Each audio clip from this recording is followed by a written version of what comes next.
ശ്രീനിവാസന്റെ സെൽഫ് ട്രോളുകൾ ഒരേ സമയം നമ്മളെ ചിരിപ്പിക്കുകയും അതേസമയം തന്നെ നമ്മളെ ചിന്തിപ്പിക്കുകയും ചെയ്യുന്നതാണ്. അദ്ദേഹത്തിന്റെ അടുത്ത് താങ്കൾ മലയാള സിനിമയ്ക്ക് നൽകിയ ഏറ്റവും വലിയ സംഭാവന എന്താണ് എന്നുള്ള ചോദ്യം ചോദിച്ചപ്പോൾ മോശമാണെന്ന കാരണത്താൽ ഞാൻ ചെയ്യാതിരുന്ന 50ഓളം സിനിമകളാണ് ഞാൻ മലയാള സിനിമയ്ക്ക് നൽകിയ ഏറ്റവും വലിയ സംഭാവന എന്നാണ് അദ്ദേഹം പറഞ്ഞത്. ഓൾറൗണ്ടർ എന്നൊക്കെ നമ്മൾ പറയില്ലേ, മലയാള സിനിമയിൽ ഒരു ഓൾറൗണ്ടർ ആയിരുന്നു ശ്രീനിവാസൻ എന്ന് പറയുന്നത്. അദ്ദേഹം ചെയ്യാത്തതായിട്ടുള്ള കാര്യങ്ങളില്ല. തിരക്കഥ, സംഭാഷണം, അഭിനയം, സംവിധാനം, നിർമ്മാണം തുടങ്ങിയ സിനിമയുടെ പ്രധാനപ്പെട്ട എല്ലാ മേഖലകളിലും വളരെയധികം സക്സസ്ഫുൾ ആയിട്ട് നിലനിൽക്കാൻ വേണ്ടിയിട്ട് അദ്ദേഹത്തിന് സാധിച്ചു. അദ്ദേഹം തന്നെ പറഞ്ഞിട്ടുണ്ട്, അപ്രതീക്ഷിതമായിട്ടാണ് താൻ സിനിമയിൽ വന്നത് എന്ന്. പക്ഷെ ഇന്ന് അദ്ദേഹം മടങ്ങിപ്പോകുമ്പോൾ മലയാള സിനിമയുടെ എല്ലാമായിട്ടാണ് അദ്ദേഹം തിരിച്ചു പോകുന്നത്. ശ്രീനിവാസന്റെ ഫിലിമോഗ്രഫിയെ കുറിച്ച് സംസാരിക്കാനാണെങ്കിൽ ഈ വീഡിയോ വളരെയധികം നീണ്ടുപോകും. അത്രത്തോളം തന്നെ സംഭാവന അദ്ദേഹം മലയാള സിനിമയിൽ കൊടുത്തിട്ടുണ്ട്. 200-ന് മുകളിൽ സിനിമകളിൽ അഭിനയിക്കുകയും 50-ന് മുകളിൽ സിനിമകൾ എഴുതുകയും 2 സിനിമകൾ സംവിധാനം ചെയ്യുകയും ചെയ്തു. വടക്കുനോക്കി യന്ത്രവും ചിന്താവിഷ്ടയായ ശ്യാമളയുമാണ് സംവിധാനം ചെയ്ത സിനിമകൾ. വടക്കുനോക്കി യന്ത്രത്തിലെ തളത്തിൽ ദിനേശനെ ഒരിക്കലും മലയാളികൾ മറക്കാൻ പോകുന്നില്ല.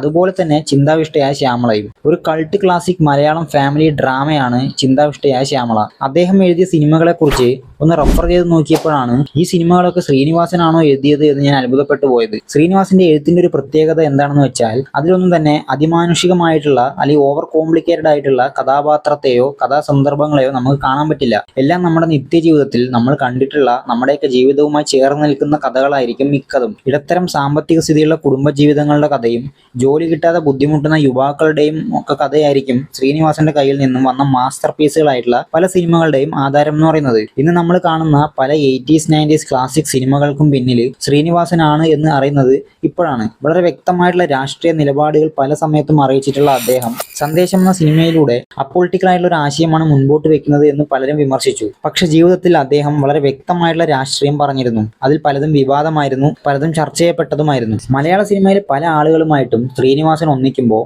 അതൊരു മികച്ച കൂട്ടുകെട്ടായിട്ട് മാറുമായിരുന്നു. അത്തരത്തിലുള്ള ചില കൂട്ടുകെട്ടുകളാണ് സത്യനന്ദിക്കാട് ശ്രീനിവാസൻ, മമ്മൂട്ടി ശ്രീനിവാസൻ, മോഹൻലാൽ ശ്രീനിവാസൻ, പ്രിയദർശൻ ശ്രീനിവാസൻ തുടങ്ങിയിട്ടുള്ളവ. ഇതില് പ്രിയദർശനാണ് എഴുത്ത് എന്ന് പറയുന്ന കടലിൽ തന്നെ മുക്കിക്കൊല്ലാൻ നോക്കിയത് എന്ന് നർമ്മത്തിൽ കലർന്ന് അദ്ദേഹം പറയുന്നുണ്ട്. ആ വലിയ കടൽ അതിസമർത്ഥമായി തന്നെ നീന്തി കടക്കാൻ ശ്രീനിവാസന് സാധിച്ചു. ദാസനും വിജയനും മലയാളികളുടെ നിത്യജീവിതത്തിലെ സ്ഥിരം സന്ദർശകരായിട്ട് മാറി. അതുപോലെ തന്നെ മമ്മൂട്ടിയുടെ കരിയറിന്റെ തുടക്കത്തിൽ ശ്രീനിവാസനുമായിട്ടുള്ള ബന്ധം അവർ പല ഇന്റർവ്യൂകളിലും വ്യക്തമായി തന്നെ സംസാരിച്ചിട്ടുണ്ട്. സത്യനന്ദിക്കാടുമായിട്ട് ചേർന്നപ്പോൾ മലയാളികൾക്ക് ശ്രീനിവാസൻ നൽകിയിട്ടുള്ള മാസ്റ്റർ പീസുകളാണ് നാടോടിക്കാറ്റ്, സന്ദേശം, പൊന്മുട്ടയിടുന്ന താറാവ്, കുടുംബപുരാണം, വരവേൽപ്പ്, തലയണ മന്ത്രം, കളിക്കളം തുടങ്ങിയിട്ടുള്ളവയൊക്കെ. എന്നാൽ ഇവർക്കൊക്കെ എതിരെ പലതരത്തിലുള്ള വിമർശനങ്ങളും ശ്രീനിവാസൻ ഉയർത്തിയിട്ടുണ്ട്. മമ്മൂട്ടിക്കെതിരെയാണെങ്കിലും മോഹൻലാലിനെതിരെയാണെങ്കിലും ഒക്കെ തന്നെ വിമർശനാത്മകമായി തന്നെ സംസാരിക്കുന്ന പല ഇന്റർവ്യൂകളും നമുക്ക് കാണാൻ സാധിക്കും. എന്നിട്ടും അവർ എല്ലാം തന്നെ പരസ്പരം ആ ഒരു ബന്ധം നിലനിർത്തിയിരുന്നു എന്ന് പറയുന്നത് കണ്ടുപിടിക്കേണ്ട ഒരു കാര്യമാണ്. പലർക്കും അറിയാത്തൊരു കാര്യമാണ്, കരിയറിന്റെ തുടക്ക കാലഘട്ടങ്ങളിൽ അദ്ദേഹം പല സിനിമകളിലും ഡബ് ചെയ്തിരുന്നു.